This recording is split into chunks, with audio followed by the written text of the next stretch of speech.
Welcome to my YouTube channel the soulful diary. आज के video में हम बात करेंगे रूडयार्ड किपलिंग की पोम लवर्स जर्नी के बारे में। पोएट के बारे में हम पहले एक वीडियो में डिस्कस कर चुके हैं जिसका लिंक डिस्क्रिप्शन में है, और जितने भी पोम हमने रूडयार्ड किपलिंग के डिस्कस किए उन सभी का लिंक डिस्क्रिप्शन में है। चलिए शुरू करते हैं आज की वीडियो। डिस्कस करने से पहले जान लेते हैं उसके कुछ की features. A lover's journey is a brief poem on the power of human love and will. It focuses on a character whose determination to find his lover moves in it even extraterrestrial forces that would have naturally opposed him. The poem begins by describing a man's goal to find his lover. It does not reveal who this lover or even the man is. However, the title of lover conveys enough about the significance of the person Kipling's character seeks. The poem then emphasizes the importance of goal itself, powerful enough to move the heart of Israel, the angel of death. Finally, a lover's journey illustrates the extent of a man's search, seemingly reaching the end of the earth as even the earth and sea shrink to prevent him from wasting time circling through him. His determination touches both good and seemingly bad natural and supernatural forces, compelling them to help or at least not hinder his search for his lover. It is a one stanza poem consisting of 8 lines. Based on its rhyming pattern and train of thought, the poem can be classified into a quatrain with alternating rhymes and two rhyming couplets. The lover's journey has just one stanza of 8 lines. Between the first 4 lines, there is alternating rhyme. The rhyme scheme ABAB. The next 4 lines are rhyming couplets with the rhyme scheme CCDD.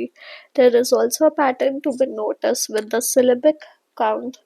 Considering the first 4 lines, there is an alternating syllabic count of 7575. This quatrain, when we call it, also consistently uses trochaic feet.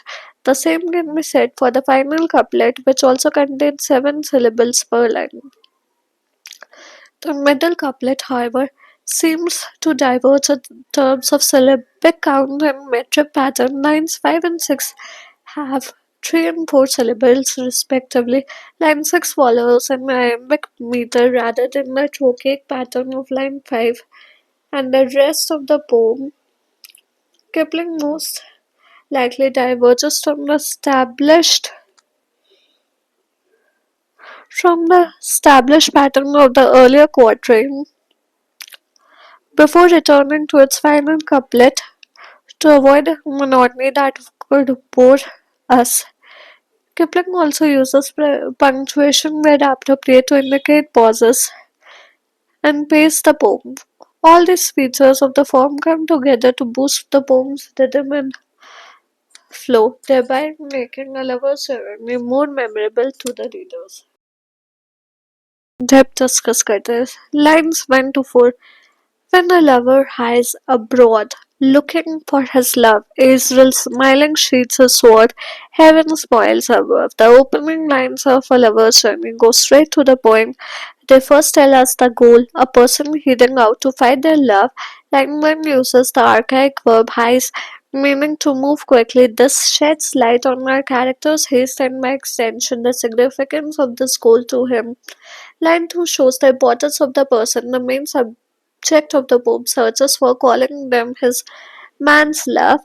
This overall tells us that the journey referred to in the poem's title is the journey to find the man's lover. These lines also highlight the theme of romantic love, although the poem's title had more or less made this clear. Kipling emphasizes the importance of this goal by showing its effect on supernatural forces. He mentioned two such forces,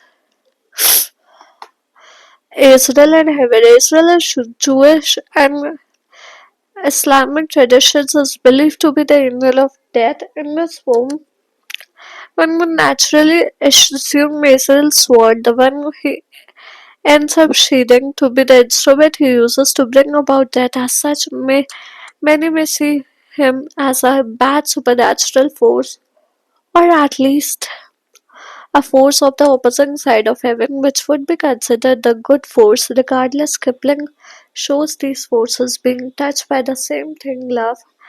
The message here is that love is powerful enough to bring even opposing sides together. Regarding human, a lover's journey shows the potential of love as a uniting factor among different groups.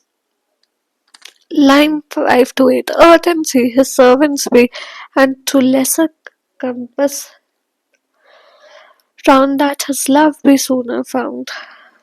These lines further emphasize the almost supernatural power of love.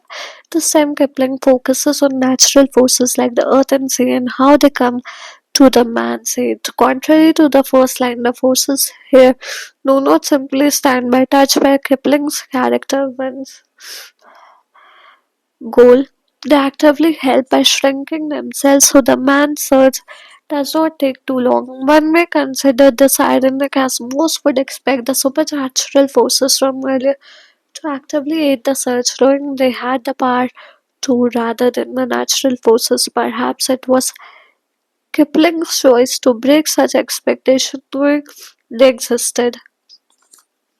The fact that these natural forces have to shrink to aid the man's search tells us the extent of his search boundless. By extension, this highlights Kipling's character's determination to find his lover, and all a lover's journey depicts love as an all-encompassing force. Kipling metaphorically portrays it as moving both natural and supernatural forces, as if to say, if the love between the humans can move them, then why not us on a larger scale?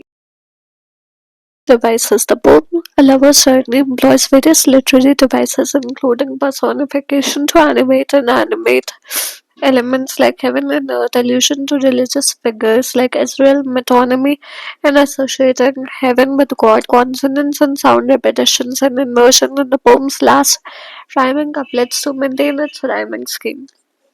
Personification. A lover's journey uses personification, possibly more than any figure of speech. It depicts heaven and objectively inanimate objects, while it also calls the earth and sea the character's servants before portraying them as if they were humans actively aiding his mission. Illusion. The poem refers to Israel, a figure, the angel of God from religious Islamic and Jewish texts. Metonymy. Metonymy appears in the typical association of heaven, line 4, with God or higher power in poetry that is usually associated with good. Consonance appears in line 2 and 3 and the repetition of I and S sounds respectively. Inversion is more obvious in the poem's last two rhymic couplets. The usual order of sentences, subject, verb, predicate is changed to establish a rhymic pattern. Hope आज की video आपको पसंद आई। कैसी लगी हमें comment करके बताओ। अगर कोई डाउट्स या सजेशंस हो तो वो भी आप कमेंट सेक्शन में ड्रॉप कर सकते हैं। अगर वीडियो अच्छी लगी हो तो like share and subscribe to my channel. मिलते हैं कल एक और इन्फॉर्मेटिव वीडियो के साथ शाम 4 बजे। Till then keep watching and keep supporting the soulful diary. Thank you.